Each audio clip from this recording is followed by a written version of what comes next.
G'day guys, I'm Rosini16 and welcome back to episode 14 of Gunning for Glory. Now, last episode wasn't that good. We didn't get a whole lot of points in our new division, but we did manage to get a win at least, which gives us some kind of points to go on. Now, we are finding this division a little bit tougher. We are coming up against harder opponents, but we still should be able to get promotion at the minimum and hopefully get the title because we've been playing pretty darn good. So the team's all fixed up as of last episode, so we're just going to jump straight into the first game. In the first game we come up against this nice 100 chem BBVA team. Connor Plananka on the left wing really worries me as well as Rakitic in the middle. They're very good players and I know from experience in this game. But we're going to try and get a win either way. So we're just going to jump straight into the highlights, guys, and we managed to get a really good start to this game. Really nice passing and just general dribbling through his defence. He was diving into tackles and leaving himself down. Nice fake shot and curves it to the far corner. He's never going to be able to stop that. And it was another beautiful goal to Flamini, who seems to really be turning it on lately and really doing a lot for us. So not going to complain. That was a really nice goal and does get us the lead in the game. And it's not too long later and we managed to get our second goal again through just simple passes and zigzag runs up and down. Nice chip ball through. I do tramp it across just to ensure we do get that goal. But it was a nice goal nonetheless, and that gives us a 2-goal cushion, which is good because we really need a win. And it was again from one of our midfielders, which was Rizicki. But good goal nonetheless. We'll hopefully keep this up and get a bigger lead, and it's not too long before we get our third. Now, he was crumbling pretty easy. It was just simple passes through his defence, and we get another beautiful curve shot around the keeper from Rizicki, which makes us 3-0 up. So we're in good strides to actually win this game. Nearly at half time, guys, and we do manage to have a little slip up in defence, not really paying attention. I was pretty comfortable at this stage and just wasn't really trying too hard in defence. As bad as that sounds, I kind of just let it go easy, and deflection ball off the defender when he should have tackled him, rolled off to him perfectly to smash that one home. And from here on it kind of turned the game around. He got momentum and I was really stressed because I've lost 3-0 leads before in this series alone, and as you can see from that defending there, all he did was run in a straight line, and I don't know what I was doing with that defenders. I was getting real frustrated with Mertesacker in this game. He was being so frustrating.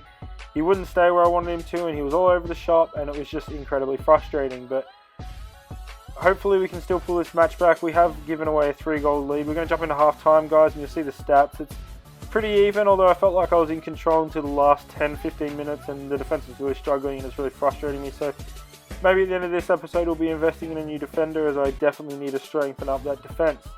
Only problem being there's not any other centre backs that are for Arsenal that are any good that are not Koscielny, and he is out of our price range at the moment. And a little way into the second half we managed to keep him away for a while, but eventually he does break through with this nice bit of play.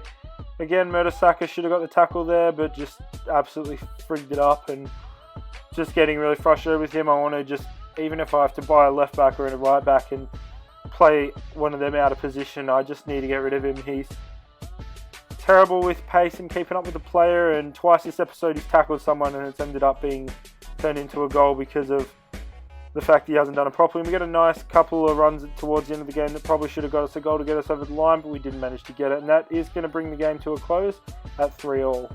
I was very frustrated at this point. I really felt like we didn't deserve to lose this game, and as you can see by the stats, it's pretty even, although again it didn't feel like it in game. I was very frustrated with myself. It was stupid defending that let me down, and it was instances I also couldn't help with, where even if I did tackle him it just rolled off to him and they got it anyway. But we're going to try and keep our heads up. At least we got a point from the game, and we still got another game to go in this episode, so hopefully we can get a win and make it so it's not going to be too difficult to try and get promotion or the title in this division.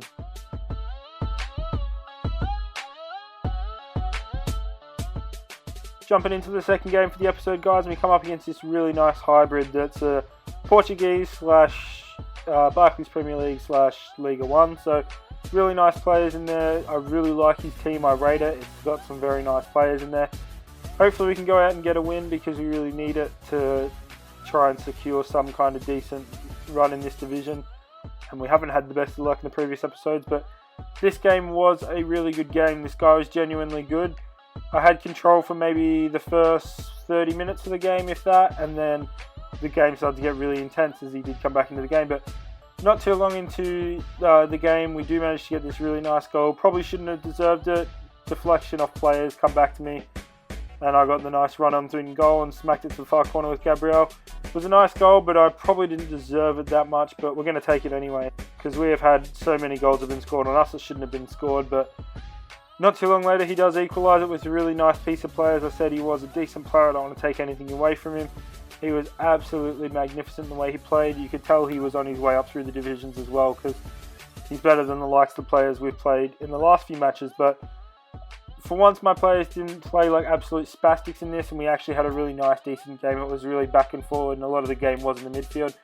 We do manage to get this pretty lucky goal from the corner, not going to lie. Probably didn't deserve to get it at all, but again, we'll take it, and that puts us in front just going into half-time. So I'm not going to complain. A lead's a lead, and it wasn't that much of a bad goal, I don't think, in the scheme of things. But jumping into half-time, stats didn't really represent how the game was going. It obviously shows he has no shots, even though he has a goal, which doesn't make any sense. But possession was a lot my way, and I apparently had a lot more shots, although it felt like possession was pretty much even, and it was shot for shot either side. But I'm not going to dwell too much on that, because it really wasn't representing the game appropriately. He has this really nice free kick a little while into the second half. From this point onwards, it was very back and forth. There wasn't a lot to show you guys, because it was just all midfield tackles, or I'd just get into these last line of defence and tackle. But showing a couple of clips of a few shots that should have been goals, but then for some reason he did happen to rage quit. Not entirely sure why, because there was still 10 odd minutes left in the game, and